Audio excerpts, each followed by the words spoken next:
कालिंदी आहे मी, त्याच्यामुळे हे लग्न सरळ तर होणार नाही आणि काही गोष्टी सांगायच्या नसतात, नजर लागते.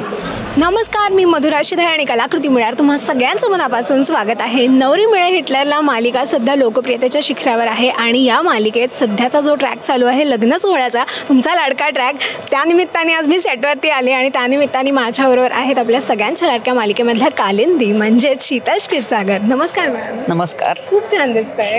Thank you so much. पुन्हा एकदा कलाकृती मिळार तुमचं खूप खूप स्वागत आहे. थँक्यू. फार छान वाटतंय. मला वाटतं रेशीमघाटच्या नंतर आपण म्हणजे सेटवरती असं भेटणं होतं, पण आज इंटरव्ह्यू आपण खूप दिवसांनी करतो. खरंय, ॲब्सोल्युटली खरंय. बरं, मला ना मालिका बघताना तुमचा रोल बघून इतकं छान वाटतं आणि मला गंमत ह्याची वाटते की त्यातली जी सिम्मी होती ती लग्न तोडण्याचे प्रयत्न करत होती आणि यातली जी कालिंदी आहे ती लग्न जोडण्याचे प्रयत्न करते. ॲब्सोल्युटली. आणि मला असं वाटतं कलाकाराच्या आयुष्यात हीच गंमत असते की खलनायिका असेल तरीही तिच्यात इतके वेगवेगळे शेड्स असतात किंवा त्या भूमिकेची मागची प्रेरणा इतकी वेगळी असते कथेप्रमाणे. त्यामुळे मला ऑफकोर्स कालिंदी करतानाही मजा येते.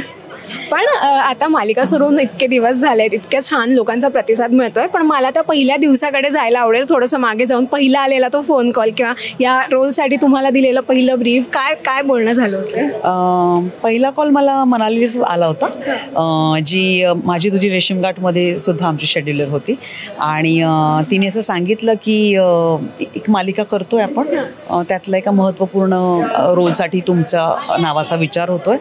पण मग मी तिला म्हटलं ही खलनायिका आहे का, तर ती म्हणाली टिपिकल खलनायिका नाही आहे ही, सिम्मी नाही आहे, पण हिला एक स्वतःचं स्वतंत्र वेगळं अस्तित्व आहे जरी ती खलनायिका असेल.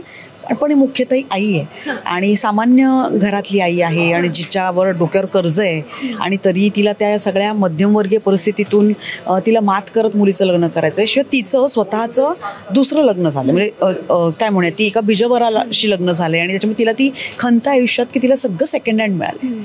तर मला ह्याचं हे ब्रीफ खूप आवडले, कारण मी सिम्मी खूपच कोट्यावधी करोडची मालकीण आणि तरी तिच्या हातात काही सत्ता नाही अशी काहीशी होती. पण मला ही वन लाईन आवडली किंवा असं वाटलं की ही भूमिका साकारताना चॅलेंज आहे आणि मजा येईल. ऑफकोर्स तेव्हा कालिंदी हे नाव ठरलं नव्हतं, भूमिकेला हे नाव राकेश बापट यांनी सजेस्ट केलं आणि ते मला सुद्धा आवडलं आणि चॅनलच्या सगळ्या क्रिएटिव्ह टीमला सुद्धा आवडलं. त्यामुळे ही कालिंदी मोहिते झाली.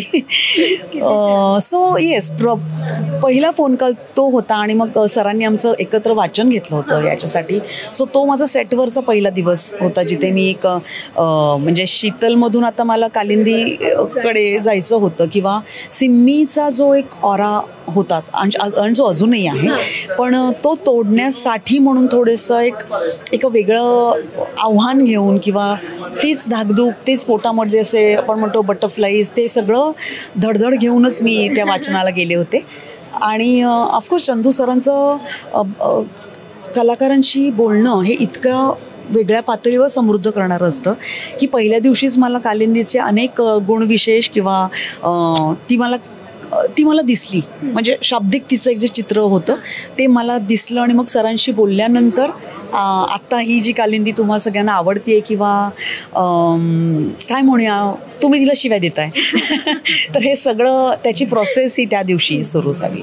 क्या बात आहे. पण आता जशी मालिका पुढे जाते तशा तुमची भूमिका आहे ती प्रेक्षकांना अजून जास्तीत जास्त आवडते आणि ह्याचं कारण तुमचा उत्तम अभिनय आणि तुम्हाला त्यासाठी खूप सारे कमेंट्स पण येत असतील. अशी एखादी कमेंट आहे का की जी कायम लक्षात राहणार? मला ही एक कमेंट वारंवार येते की त्यांना माझा प्रचंड राग येतोय, पण तरी त्यांना मी आवडते.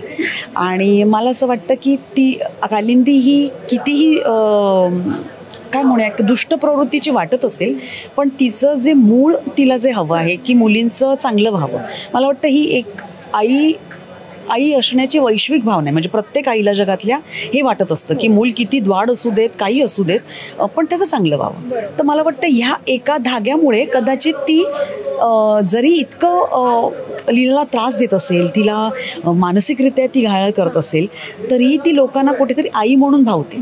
त्याच्यामुळे ते मला नेहमी ही एक येते की खूप राग येतोय तुमचा, पण तुम्ही आवडताय. So that's inspiring. आणि त्याच्यामुळे असं वाटतं की वारंवार कालिंदीला भेटावं आणि तिला पुन्हा पुन्हा सारखं दुष्ट करावं आणि तरी तिच्यातली आई ही लोकांना आवडावी. आणि आता मुलगा पण आलेला आहे लग्नाच्या निमित्ताने घरी, एजेचा भाऊ आलेला आहे, त्याच्यामुळे आता तो एक मालिकेमध्ये अजून एक ट्विस्ट येणार आहे आणि आता लग्न तर होतच आहे, त्याच्यामुळे आता काय एक धमाका होणार आहे त्याबद्दल एक जाता जाता काय सगळ्यांना सांगायला आवडेल पटकन? कालिंदी आहे मी, त्याच्यामुळे हे लग्न सरळ तर होणार नाही आणि काही गोष्टी सांगायच्या नसतात, नजर लागते, त्याच्यामुळे कालिंदीचं प्लॅन मात्र मी तुम्हाला काही सांगत नाही आहे, पण आय एम शुअर की तो इंटरेस्टिंग आहे आणि तो तुम्हाला आवडेल याची खात्री आहे. क्या बात आहे. Thank you so much. वेळाभावी आपण थोड्याशा आवडत्या घेतोय गप्पा, पण मी नंतर पुन्हा येईन आणि तेव्हा आपण खूप गप्पा मारू. डेफिनेटली मला खूप आवडेल तुझ्याशी बोलायला आणि तुमच्या सगळ्यांशी पुन्हा कनेक्ट व्हायला. Thank you so much. थँक्यू.